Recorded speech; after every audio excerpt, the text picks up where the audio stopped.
Here we are once again diving into the history of Tartaria. And in this series, we're going to be looking at their religion and if there's any parallels between the Empire of Tartaria and the Bible and perhaps the book of Revelation. So to kick things off here in episode 1, let's get started with this book called Purchase His Pilgrims in 5 books.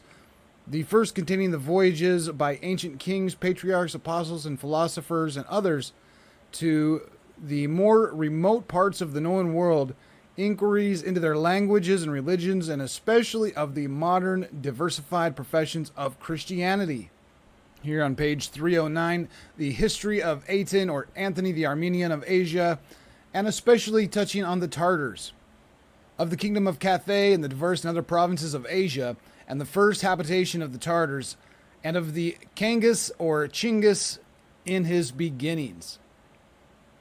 And this appears to be talking about Genghis Khan, who was born sometime around 1158. That date might be wrong. We're going to come back to that shortly. But where it speaks of the first habitation of the Tartars and of Kangas or Chinggis, his beginnings, this is the beginnings of Genghis Khan. And it's talking about the kingdom of Cathay, which is the greatest that is found in the world and is replenished with people and infinite riches, being situated on the shore of the ocean sea. This kingdom of Cathay is, of course, in the kingdom of Tartaria. Here's a map of Tartaria. We will notice that the men on bows who travel on horse are wearing blue, red, and yellow. But if we look up here on the ocean shore, just south of Tindouf, we will see Cathay. And so this is a region in Tartaria that appears on this map south of Tindouf. This is a map of Christianity, and here's Tindouf, which there are many Christians. And that's interesting. There's a lot of Christians in Tindouf. Cathay should be just south of here. I don't see it on this map. But very interesting that we find many Christians in Tindouf, because Tindouf is the same area right up here where we find Arzareth. Now, Tindouf looks like it's maybe misplaced a bit on this map. It's down here in this case. But on almost all maps of Tartaria, you'll find Tindouf in this northeastern corner up here. And it's always on the ocean, just as described in the book. Tindouf up here in the same exact area where we find Arzareth. And Arzareth is the area for Esdras. And this is where the lost 10 tribes of Israel are driven out of Israel. They were brought to the other side of the Euphrates River, and they were led captive to another land. For they had deliberated among themselves, they had taken a counsel, and they would leave the multitude of peoples and go to an inner region where they had never, the race of men, had dwelt. That there also they would keep the law which they had not kept in their own land, and they entered through a narrow passage in the Euphrates River. For the Most High then made a miracle for them, where he held back the source of the river until they had passed over.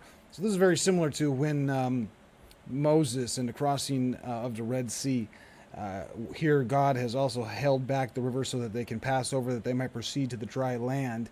And it was a great way to go. A journey of 1.5 years, and the region was called Arsaf, at the end of the world.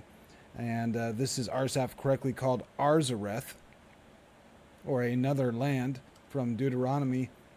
And they have dwelt there until the last time, or they will dwell there until the last time, when they will come back again. And the Most High will again hold back the source of the river Euphrates, that they might pass over. So God's going to hold back the river so that they can return.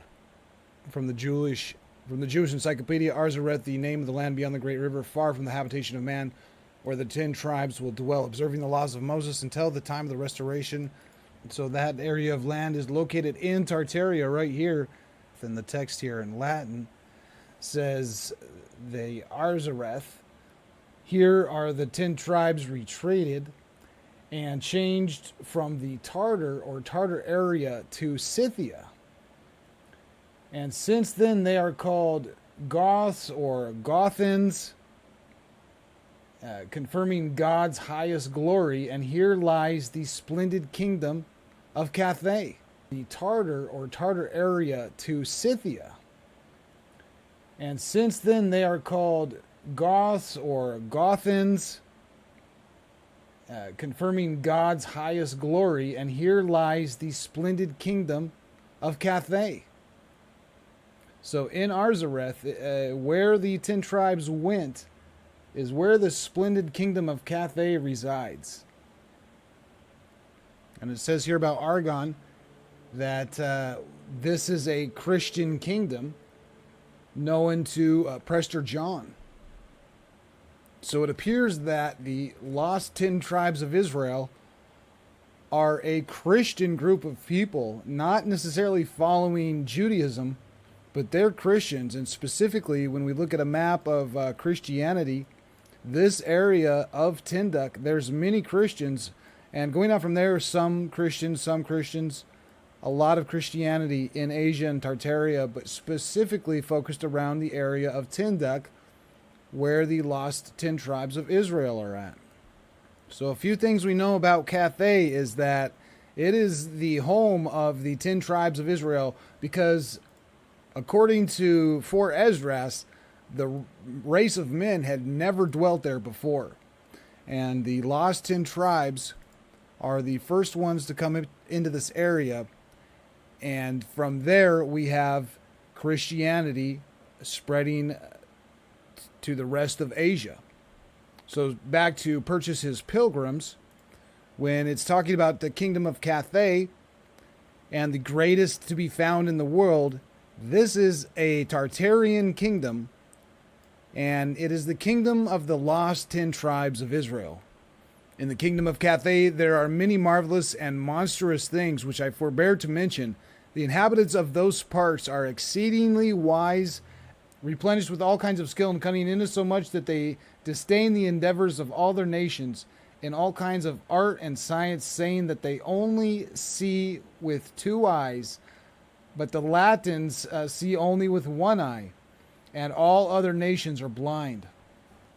Interesting that the Tartarians say that they see with 2 eyes, and that everybody else only sees with 1 eye. I would assume this is a reference to the physical eye and the parietal eye inside of the brain, which is the pineal gland. But it seems the Tartarians are saying that they see with both of their eyes, of course, and the other people of the world only see with their physical eyes, that all other nations are blind. And the Tartarians seem to disagree with the other nations' sciences. And they think that they're, they disdain the endeavors of the other nations and their sciences. And they're exceedingly sharp-sighted in exercise of all bodily works and labors. Of this kingdom of Cathay, it is said that it is the beginning of the world, because the head thereof is in the east, and there is not known any other nation to inhabit more easternly thereabouts.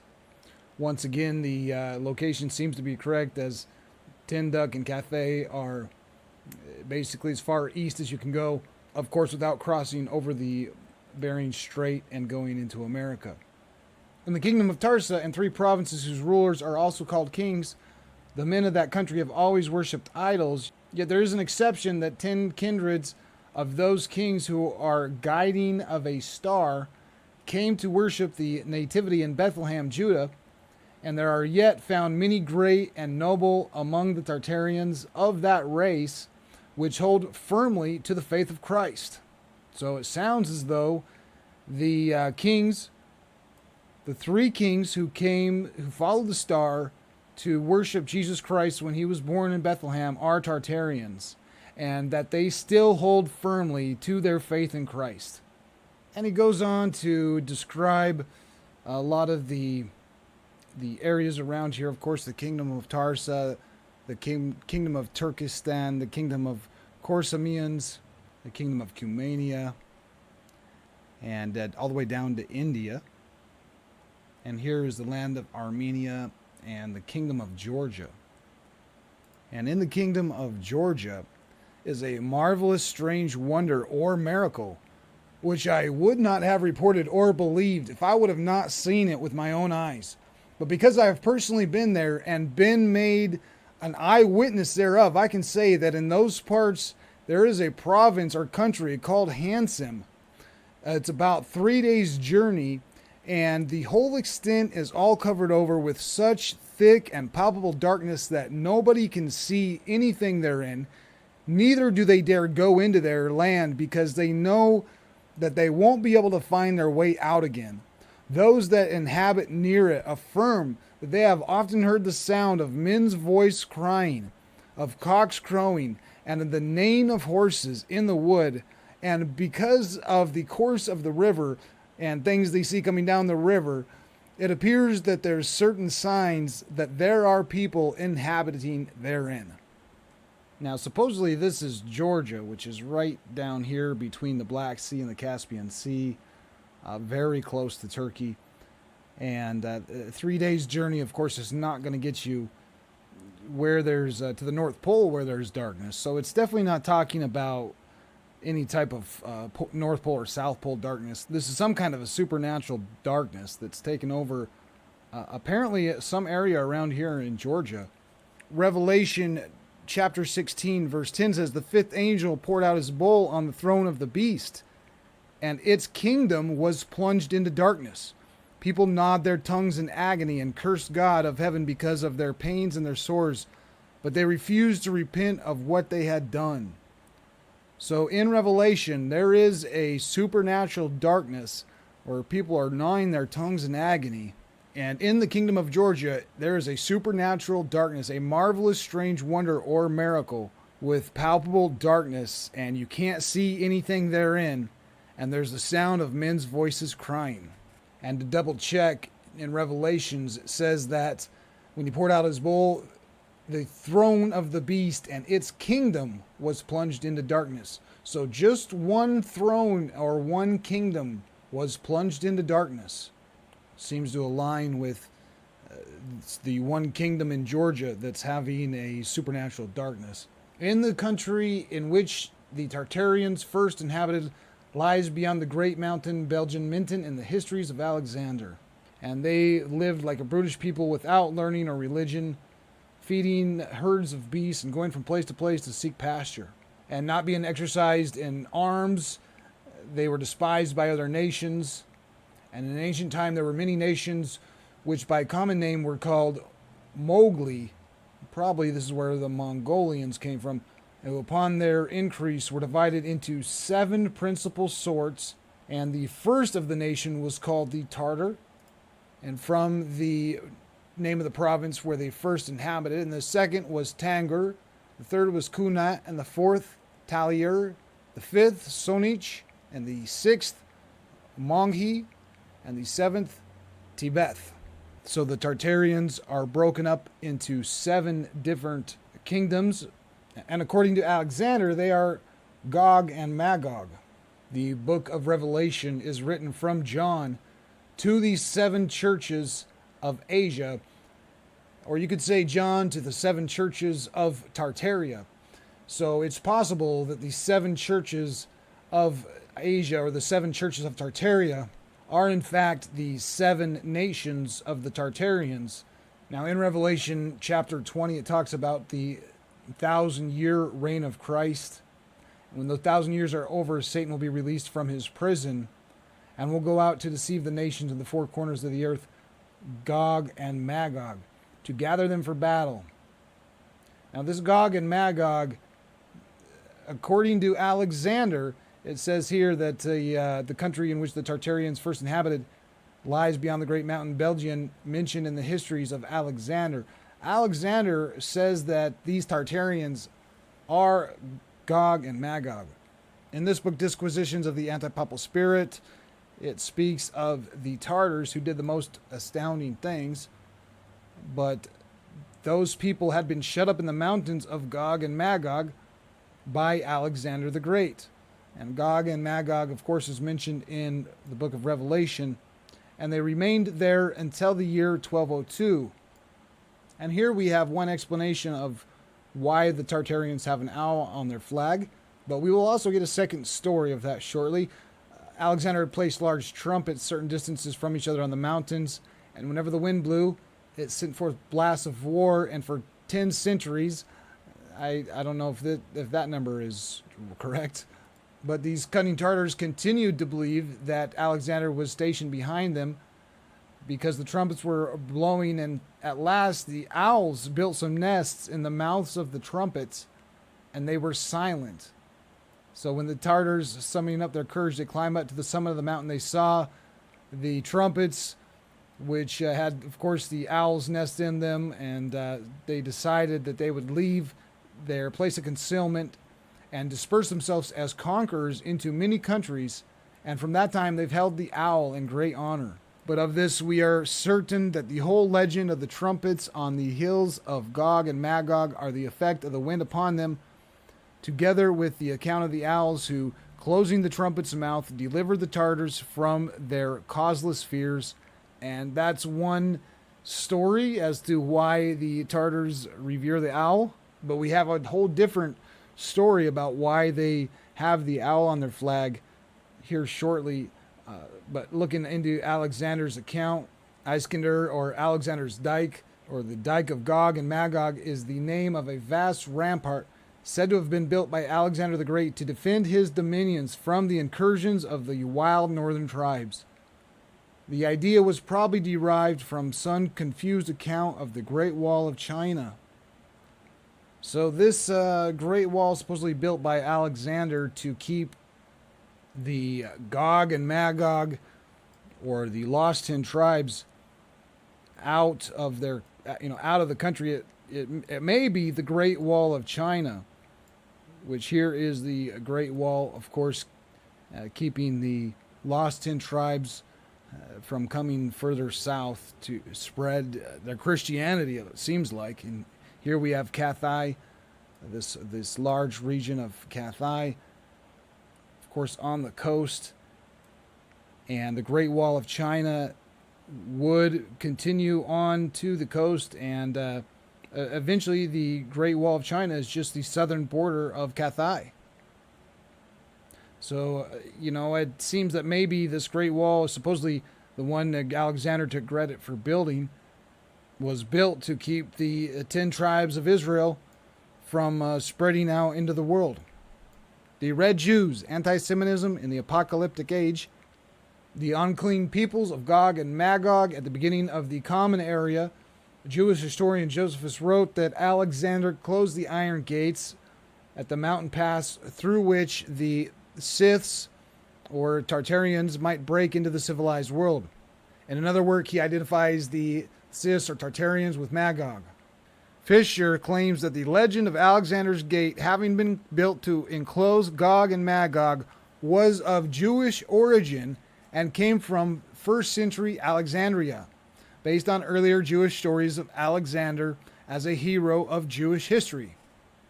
So the Jews, of course, are the tribes of Benjamin and Judah, who were not lost. Those are, of the 12 tribes of Israel, the 2 who are not lost are the Jews, and the 10 who got lost became Tartarians. So the Israelites were the 12 sons of the biblical patriarch Jacob, and Jacob's 12 sons are the 12 tribes of Israel. 10 of those tribes are lost. 2 of them aren't. So the 10 who get lost are Reuben, Simon, Dan, Naphtali, Gad, Asher, Issachar, Zebulun, Manasseh, and Ephraim. But the 2 who are not lost are Judah and Benjamin. So the tribes of Judah and Benjamin would go on to become the Jews. Of course, Judah, the Jews, and it seems as though the other 10 tribes would go on to become Christians. They were called Jews. After that, Judah and Benjamin, which for the unity of minds were, as it were, one tribe. And so the one tribe of Judah and Benjamin are called the Jews. The other 10 breaking off, and what became of those 10 tribes? The Jews acknowledged themselves to be ignorant. So the tribe of Judah and Benjamin claimed to be ignorant, but that's not true. Only some rabbis think them to be in Tartaria. The only reason which I have heard them allege for their opinion is because they often understand by Tartarians who come from there, but there are many amongst them called by Hebrew names to this day. Now, these ones are practiced in Judaism, and these ones are practiced in Christianity. So it seems as though these guys came up with the story of Alexander trying to lock these guys out of basically being able to return to Jerusalem and return to Israel. So the legend of Alexander's Gate being built to enclose Gog and Magog was of Jewish origin. In other words, the Jews, the tribes of Benjamin and Judah, are calling the other 10 tribes Gog and Magog. At some time before the 12th century, when the story of Gog and Magog enclosed by Alexander was conflated with the Jewish legend of the 10 tribes, Alexander was credited with having enclosed Gog and Magog behind the gate he is said to have built in the Caucasus. The Alexander legend says that he came upon wild people and unclean people who ate human flesh and had other vile customs, and to keep them from destroying the rest of the world, Alexander drove them between two mountains and then asked God to push the two mountains together and imprison them. And this story found its way not only into later versions of the Alexander legend, but also into the Quran and into the influential Greek Revelations, which date from the end of the 7th century. And that was translated into Latin, which was sent out into the West, and it became a standard of Christian, the Christian Bible of its time. So it seems as though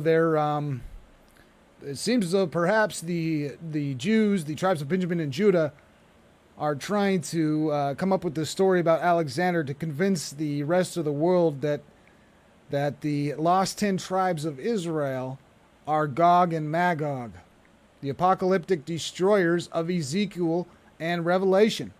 And the story of the lost 10 tribes is based on the biblical account of the 10 tribes of Israel led in captivity by the king of Assyria. And the 4th book of Ezra relates in the exile of the lost 10 tribes and their future return to serve the Messiah on Mount Zion. They are beyond the Euphrates River, and the flow of which God stopped in order to let them cross. And when God wills it, he will stop the flow of the river once again and allow the 10 tribes to return. So switching back to Purchas's Pilgrims, when it talks about the country of the Tartarians, and it lies beyond the great mountain of Belgium, mentioned in the histories of Alexander, that is the history of that and its connection to the book of Revelation, in that these Tartarians are, at least by Alexander or the Jews, are being called Gog and Magog from Revelation 20, who are released to deceive the nations after the 1,000-year reign of Christ. And there are a lot of sevens in the book of Revelation. So interesting that these Tartarians are divided up into 7 different nations.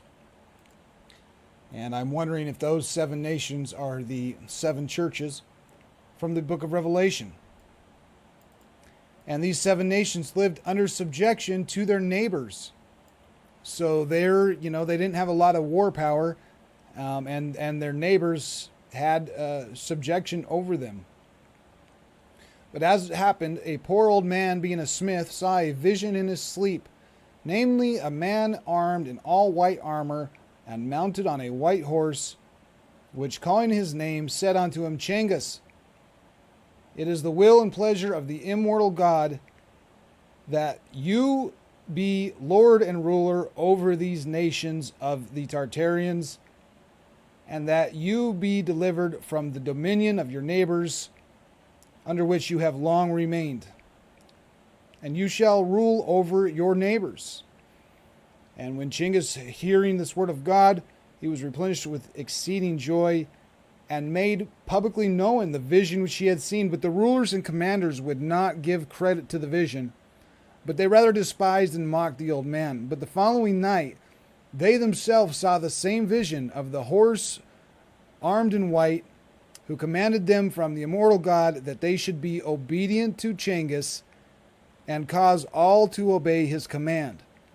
Whereupon all the said chieftains and governors of the 7 nations of the Tartarians, calling the people together, made them yield obedience and reverence to Cengiz, and afterwards placing a chair for him in the midst and spreading a black felt carpet on the ground, and they set him thereon.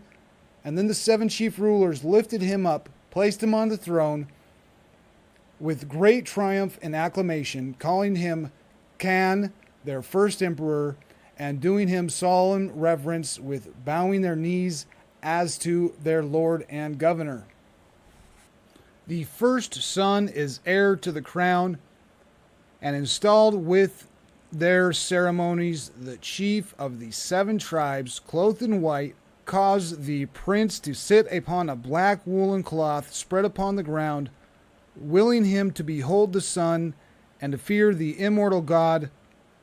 Then they set a crown upon his head, and the great lords kiss his feet, swear loyalty, and honor him with the most rich presents. Okay, so just a real quick summary here. He has a vision of a white horse, and he says, Cengiz, you're going to be lord and ruler over all the nations of the Tartarians.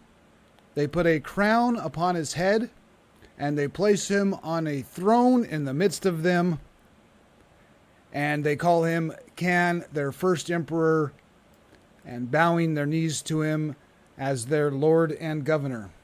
Revelation chapter 6, I watched as the Lamb opened the first of the 7 seals.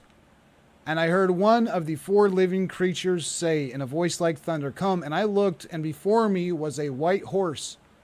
Its rider held a bow, and he was given a crown, and he rode out as a conqueror bent on conquest. I wonder if this Khan, who was given a crown, who's seen a vision of a white horse, is going to be riding on a horse and holding a bow. The Tartars are very ready and excellent archers on horseback, but on foot they are but slow. They are dexterous and ingenious in taking cities and castles, and are for the most part victorious over their enemies. Their manner of fight is very dangerous, so that in one conflict or skirmish, the Tartars, there are more slain and wounded than in any great battle over other nations, which happens by reason of their arrows, which they shoot strongly and surely out of their bows, being indeed so skillful in the art of shooting, that they commonly pierce all kind of armor, and it happens to be routed, yet they fly in troops and bands so well ordered that it's very dangerous to follow or pursue them, because they shoot their arrows backwards in the flight, wounding or killing oftentimes both men and horses that pursue them. So when this Tartarian man, Cengiz Khan, had a vision of a white horse, and then they made him a king and put a crown on his head, certainly they are Tartarians who are mounted on horses with bows and arrow. It seems a pretty close match to Revelation 6 and the opening of the first seal. I looked, and there before me was a white horse. Its rider held a bow, and he was given a crown, and he rode out as a conqueror bent on conquest. You shall rule over thy neighbors. So Cengiz Khan, being thus made emperor by common consent of all the Tartarians, determined that by anything he should make ordinances, and they should be observed by all. The first was that the Tartarians should believe and obey the immortal God, by whose will he was promoted to imperial dignity, which commandment they observed, and from thenceforth until this day they ever continued to call on the immortal God in all occasions. Secondly, the men should bear arms and should be numbered, and that every 10,000 should have a commander, and there's different ranks of the soldiers. And he rode against them which bordered next unto him, and he subdued them. So he conquered his neighbors, and he invaded diverse other nations, and conquered with great success, for he did all his exploits with a small troop of men, and was successful in his enterprises. Yet one day, accompanied by a small number, he encountered a great troop of his enemies, in such a sort that the fight begun between them, and he was valiantly defended himself, and his horse was slain under him. And the Tartarians, seeing that their lord was overthrown, betook themselves to flight, and they ran away. So the enemies, being all bruised in pursuing those that fled, and having no knowledge of the emperor, whom they had unhorsed and overthrown, he run and hid himself among certain shrubs for the safety of his life. So this is Genghis Khan. He's got his horse shot out from under him. The other Tartarians fled, and he went and hid in the shrubs for the safety of his life. And when the enemies returned for the purpose to spoil the dead carcasses and to seek out any who were hidden, it happened that an owl came and sat upon the little trees or shrubs which he had chosen for his cover. And when they looked, they decided not to look anymore at this place, because they assumed that because there was an owl sitting there, there must not be any man hidden beneath the bushes. So in the nighttime, he found a way to escape and took an off the path route back to his own people, and he told them what had befallen him. And for the Tartarians, they rendered thanks unto the immortal God, and the bird which under God was held by the means of the escape, they have ever since beheld it in such reverence amongst them, that happy is he who can get but a feather of an owl, for they wear it on their heads with great reverence, which I thought fit to set down in this book, that they cause might be known, for which the Tartarians use commonly to wear feathers on their heads. And the Emperor Genghis Khan is giving great thanks to God for his deliverance out of such a great danger of an army. So here is the second story for why the Tartarians revere the owl and have the owl on their flag. And it is because Genghis Khan escaped, and this owl supposedly sent by God to sit on the bushes that he was on, so that they did not, go into that bush and search for him and find him. Now, isn't it interesting that they wear a feather of the owl on their head? And it is common for the Tartarians to wear feathers on their heads. I think we can identify where the Native Americans got the feather wearing on their head. This is a Tartarian custom going back to 1200. Genghis Khan era. And once again, we know the Native Americans wear a feather or feathers on their head, which is a custom going back to the Tartarians and Emperor Genghis Khan. After the arrival of the Tartars, or the Indians, as they are now called. So here it's saying the Indians were once Tartarians. I believe that all Tartar tribes, like the former Americans, are the children of Israel. Now we must inquire from what Tartars the Americans are extracted.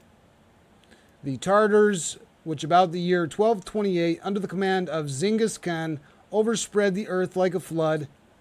They were successors of the 10 tribes of Israel, and they were carried into captivity by Assyria.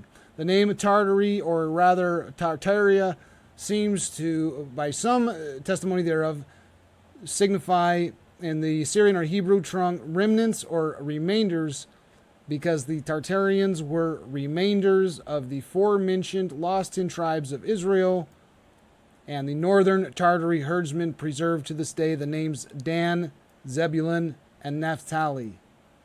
Dan, Zebulun, and Naphtali, of course, are the names of the lost 10 tribes of Israel, and they can be found on various maps of Tartary.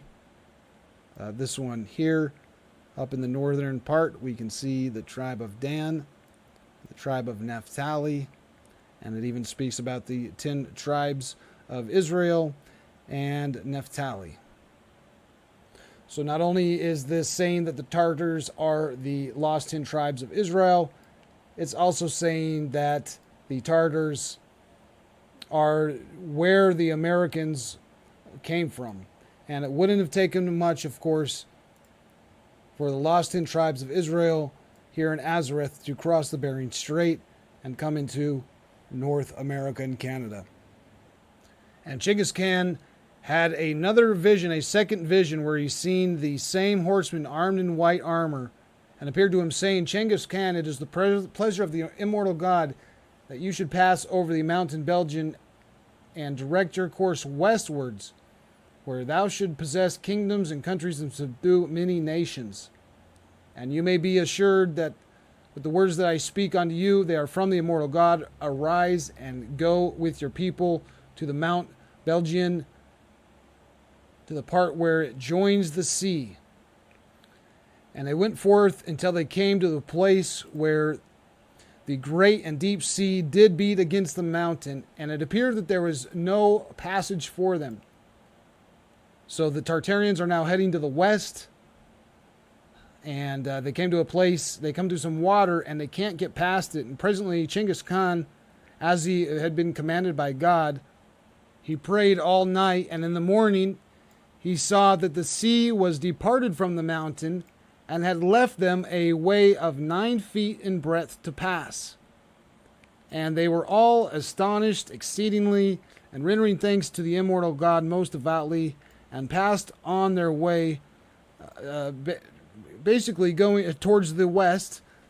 And it sounds once again like the story of Moses and the parting of the Red Sea, where God has parted the water for them and allowed them to cross back to the west. Now, wasn't it in Fort Esdras when the 10 tribes of Israel were left out? They entered through a narrow passage in the Euphrates River because God worked a marvel for them, and he held back the source of the river so that they could pass over, and that they would dwell in Arzareth until the last time, until the end times, when they would come back again, and the Most High will hold back the source of the river so that they might be able to pass back to the west. They are beyond the Euphrates River, the flow of which God stopped in order to let them cross. And when God wills it, he will stop the flow of the river once again when it comes time for the 10 tribes to return. Is this not the 10 tribes of Israel? And are they not going once again to the west? And here we have an account that God has made a way for them 9 feet in breadth so they can pass through the water. And therefore are we not in the end times? Because the Tartarians dwelled in Arzareth until the last times, and now they've left. So that means that we are beyond the last times. So God parted the river or the lake, and they stepped toward the west. But as histories of the Tartarians do mention, after they passed over the mountains, they endured some hunger and thirst for certain days, because the land was a desert and the waters were bitter with salt, and they could not by any means drink it until at length they came to where they had all necessities abundantly. In a place they abode many days. Revelation 7:16, never again will they hunger, never again will they thirst.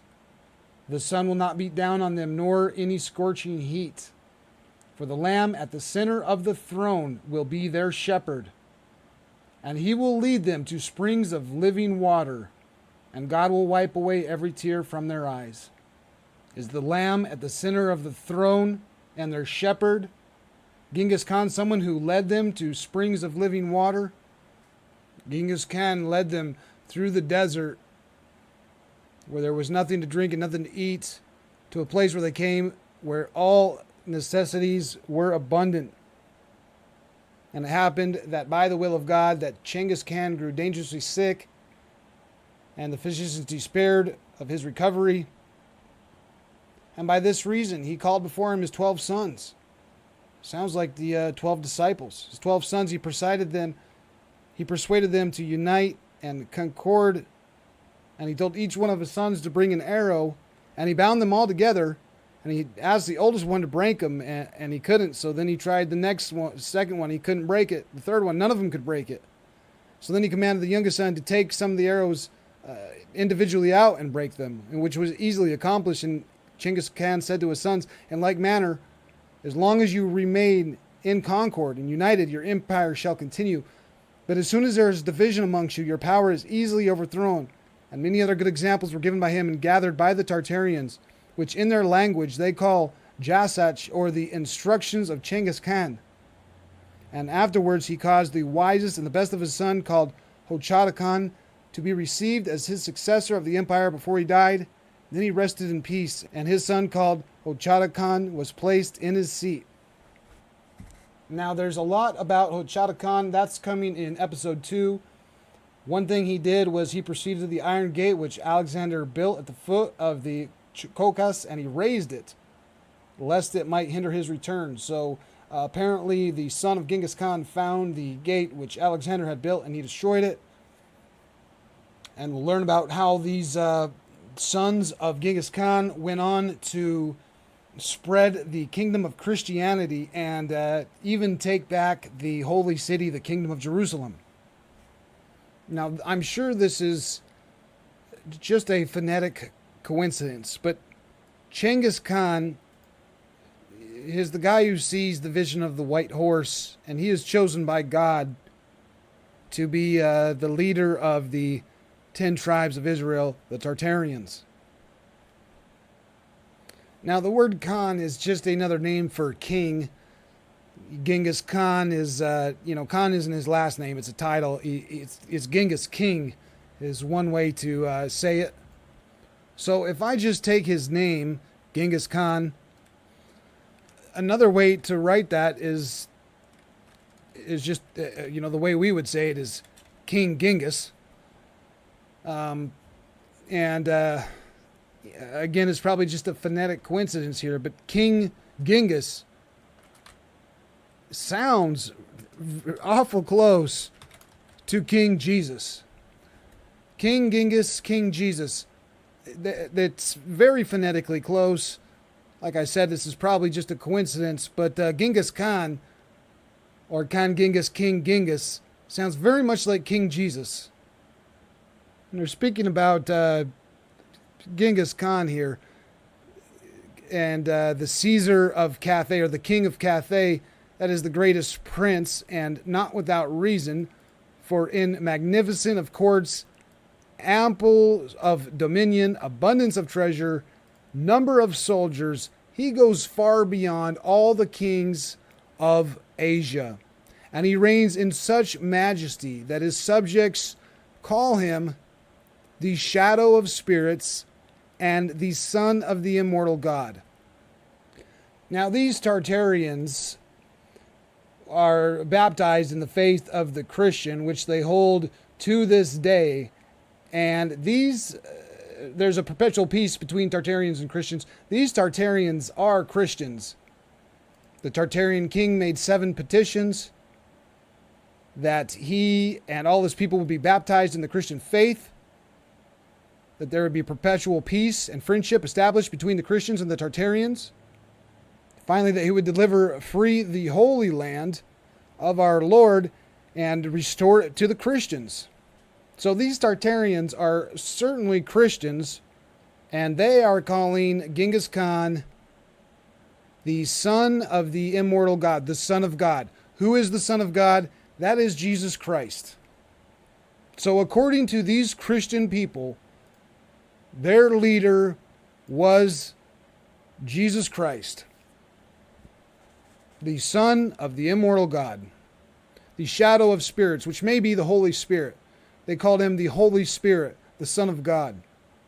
Now, I know it sounds quite crazy that thinking that Genghis Khan might be the second coming of Jesus Christ and liberating the lost 10 tribes of Israel back from Arzareth and restoring them to the Holy Land of Jerusalem. Was Genghis Khan, Khan Genghis, King Genghis, or perhaps King Jesus? Was his coming prophesied as the opening of the first seal, where he saw a white horse and a rider holding a bow who was given a crown, and he rode out and conquered and was bent on conquest? So this is just the beginning of the history of the Christian Tartarian Empire. And the first son of Genghis Khan is Hochata Khan. And we'll be covering him and further Christianity amongst the Tartarians, and more connections, of course, to the book of Revelation, which seems that the events of Revelation may have already come to pass, or at least a portion of them have already happened, and that when John is addressing the 7 churches in the province of Asia, he is definitely addressing the 7 churches, or perhaps the 7 empires in the province of Tartaria, and that the book of Revelation is a letter to them about their end times. Thanks for watching, and I'll see you guys in episode 2.